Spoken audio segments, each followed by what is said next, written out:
So we're Jericho Online, and we are here with Miguel Hernando Torres Umba, who is the star of the Edinburgh critically acclaimed smash hit Stardust. Yeah. Miguel, what is Stardust and where did it come from? Stardust is a piece, a one-man piece, where we talk about the human and cultural cost of the cocaine trade, specifically the cost that has in Latin American communities, both in Latin America and Colombia specifically, but also anyone who's Latin American, how it impacts their life and the human and cultural cost. And it comes from, well, I'm a theatre maker, and I've been living in the UK for 11 years, doing theatre, working with different companies, doing different types of theatre. But then also wanting to get my own voice out a bit, and the subject of cocaine and the stigma of being Colombian and being criticized constantly just because I'm Colombian, and then you're therefore questioned because you must be carrying something in your pockets for sure because you're Colombian. So that kind of was bothering me quite a lot from day one that I arrived to the UK, and then it came to a point where it was necessary to talk about it. It was not anymore just something I could just ignore, but it came also from understanding that it was not just my fault. Like a lot of the time you feel, oh yeah, we know that happens and you have to take all the blame. I was like, no, wait a minute, because I'm in parties and I see friends who do it, and I see that the implication is bigger and bigger and bigger, and therefore it feels like we need to start talking about it. And also I need to understand the problem better because I don't know much about it, so therefore I need to investigate more into it. Brilliant. And so what were the reactions to the show versus your expectations? Because obviously this got 5- and 4-star reviews across the board almost. And how did that align with what you thought? Did you think it was a really great show? Did I think it was a really great show? I think yes. I think I'm proud with the work that we've done. You know, the work that we've done artistically speaking, but also what we're doing in terms of the subject we're talking about.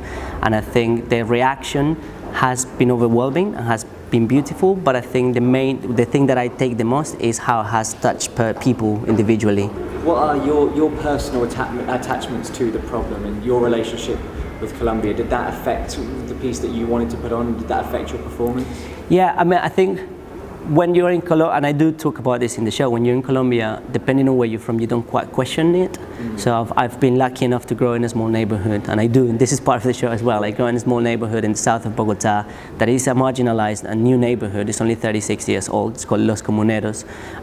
So it's new, and it's in the outskirts of the city. So somehow there's links of poverty and gang crime and stuff, but my family had never direct link with any of these. And because we're in the city, again, we're not in areas where coca is cultivated or where the drug is produced, and somehow we're sort of slightly sheltered by being in Bogota from the main problem that other people face. So I never, and the drug issue is always seen as like a scene as well within Christian families in Colombia. So it's better to keep it away, and it's badly seen. So I was sort of sheltered from it, and I never found a direct connection, and therefore never questioned it. And the guys who did drugs were like, bad kids, and then you keep them away. But that's what you're being told, and so you grow up with that, and then you break some of those kind of preconception as you grow older. But then when I move out and I'm in London, and the first thing I do, I arrive to the airport and I'm stopped, and then for 2 hours I'm interrogated, and suddenly constantly questioned and associated directly with narco traffic and drugs. You go, wait a minute,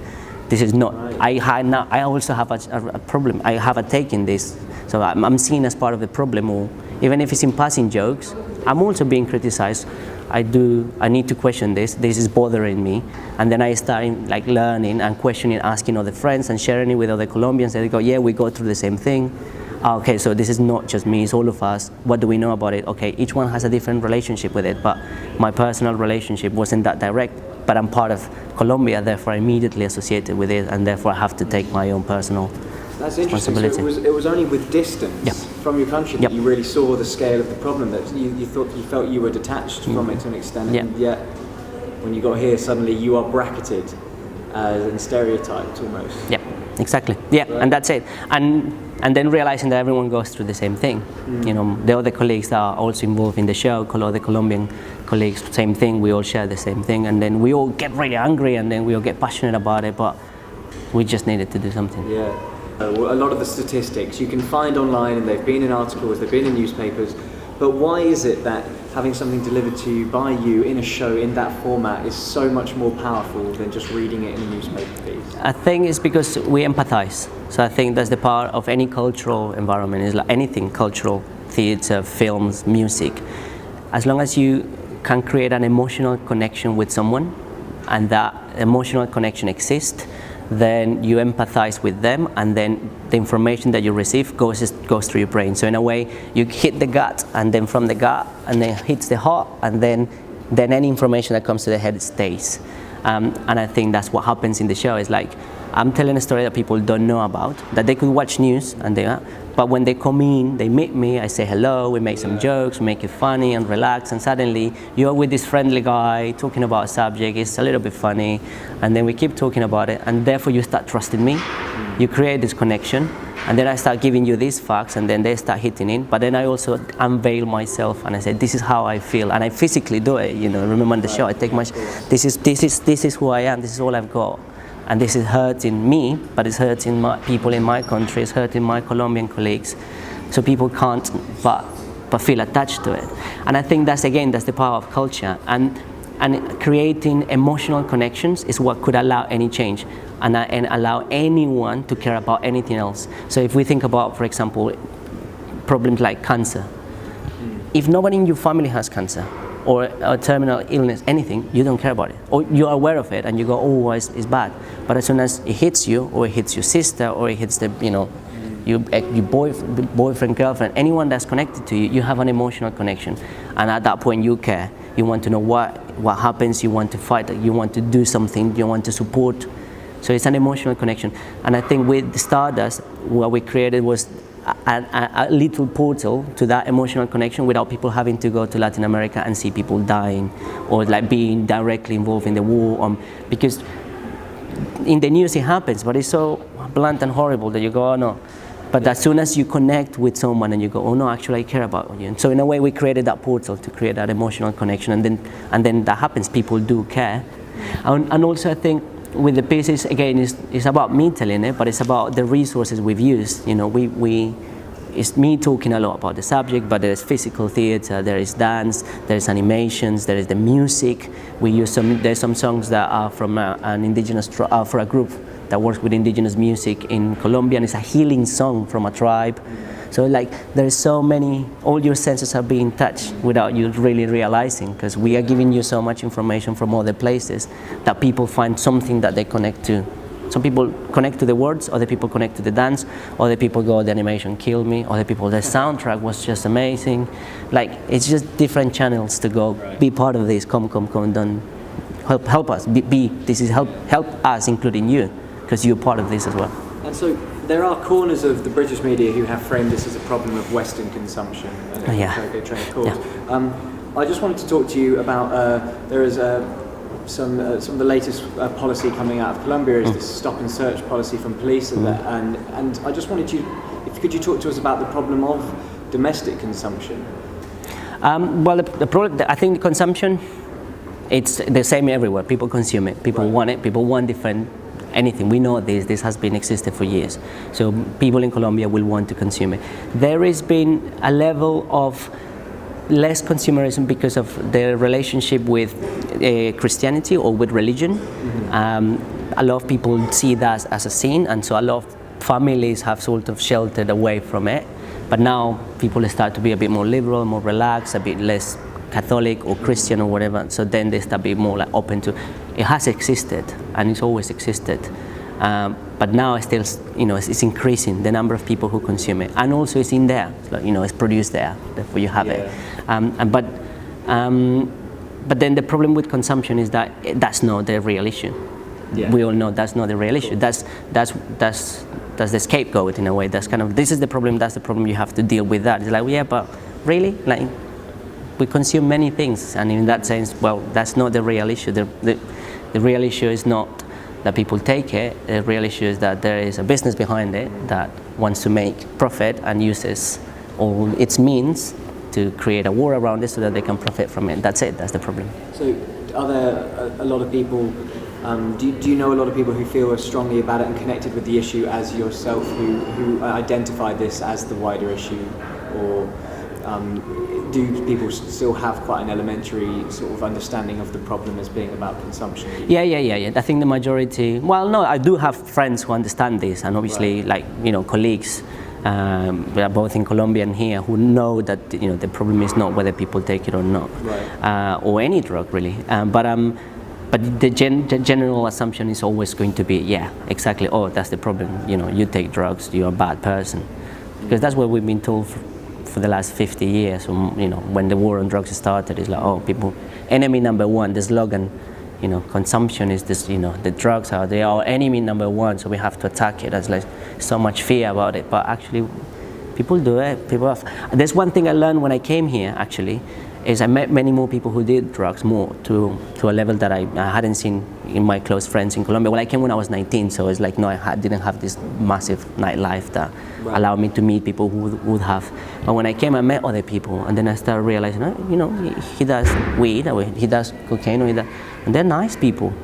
They do really, they know the guy who is in gangs that I was told that that's what he was, or that I saw, because in my neighborhood I saw the kids who go into drugs ended up living in the street stealing, so that's scary.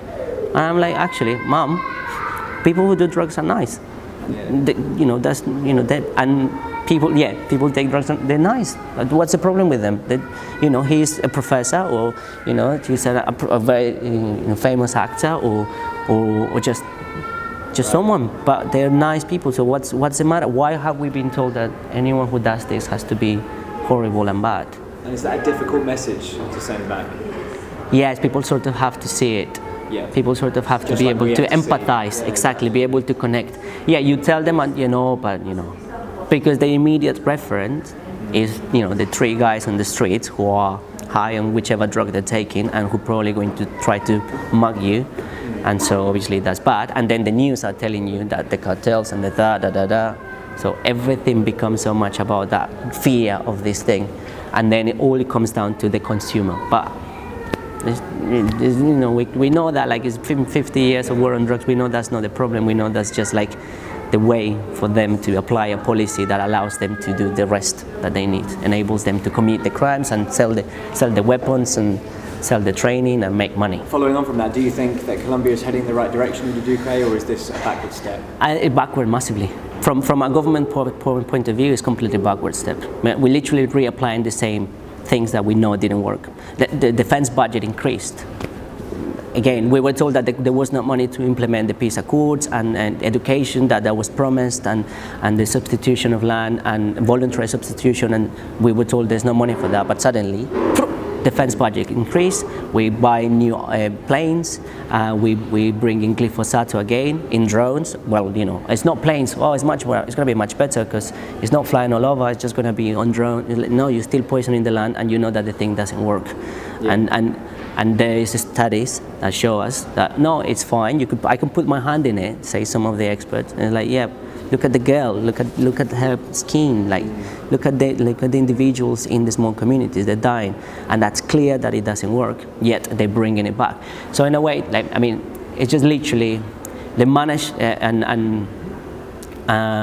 they managed to get a president that is ready to follow up on Uribe's plans from before, and who's just literally going to let that happen without questioning it, and who literally bringing us backwards. And is again, for me, the way I say it is basic. It's just if that's the best business they've got, that's how they're making the most money. Why would they want to let it go? Yeah. Why would, literally, that's, they sell weapons, they sell all the weapons, the training, they sell that glyphosate. They also let enough cocaine pass so that they can sell it. They're making so much money. Why would they want to let that go if that's all they're after? They're not after the benefit of the community of the Colombian people, or even the people on the streets of the USA or Europe. They don't care about them. All they care is how much money. And if we look at who is running the countries, all businessmen. Who is running Argentina, who's going to be running Brazil if that goes ahead. They're all just thinking about this is their business and they want to make profit. Great. So they use the best methods that they've got, and this is one of the most efficient. They make a lot of money, and they kill people as well. They cull the population. So for them it's easy, but for the population it's sad. like, you know, in 50 years of war with a guerrilla movement, finally there's a peace accord. It could have its flaws and stuff, fine, you know, it's understandable. But finally there's a moment where we don't have this fear, and then we're going back into war with others that exist. But then at the same time, social leaders are being killed and nobody's doing anything about it. So it's like, oh, there's a clear cycle here. Do you think that's part of the reason why Colombia seems unable to shake this image, that other Andean nations who have large problems with violence and drugs, they seem to be able to evade these stereotypes, and yet Colombia, it just seems to go on and on and on? Yeah, I think, I mean, because it keeps happening. It hasn't really stopped. In Colombia hasn't had a period where it could just go, hey, no, look, have enough of like a peace time to go, look, we're not just that, we're something different. And also partly because, again, it's not convenient for, like, you know, the interest of whoever's benefiting financially from it to change that image.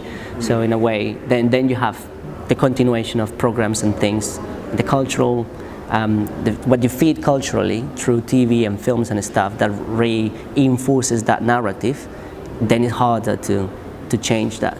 So, you know, in the 70s, 80s, yes, Pablo Escobar, 90s, that existed. And then when that passed, well, then you bring back his story, and then you bring back stories about narcos. And then there's another 3-4 films and people see, and that's all that people see. Around the world, people go, oh, Colombia, narcos, great, it's really exciting. And you go, fine, it's not that we don't have it, but, you know, culturally that's what you're feeding. And Colombia is not in a place to fight it back either, because we still have the war problem and we're still sorting it out. So from all angles, we're unable to come up and say, no, hey, listen, this is more than there's more. It's like, this is a thing, but it's one thing, there's more to it, but also you're part of this thing too, because you are part of that chain that you haven't realized. And shows like yours, do you feel as though you are up against shows like Narcos? Oh yeah, totally. Yeah. You know.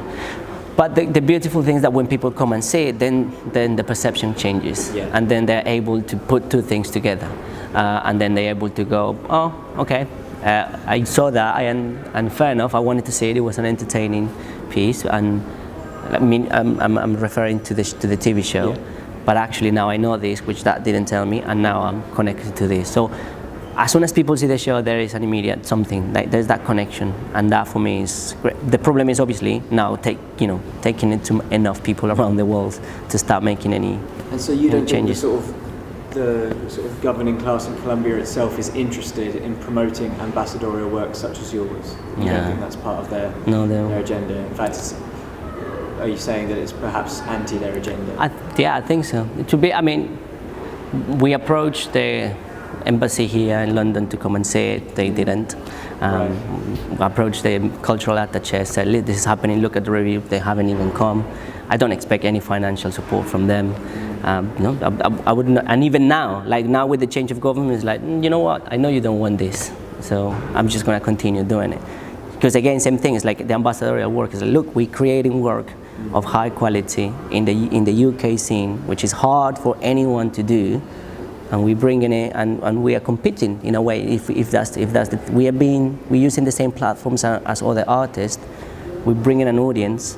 Isn't that wonderful? Yeah, but suddenly you don't hear about it. With the previous show I did, which was about it's called Pedro and the Captain, and it's a piece by Mario Benedetti, which is an author from Uruguay.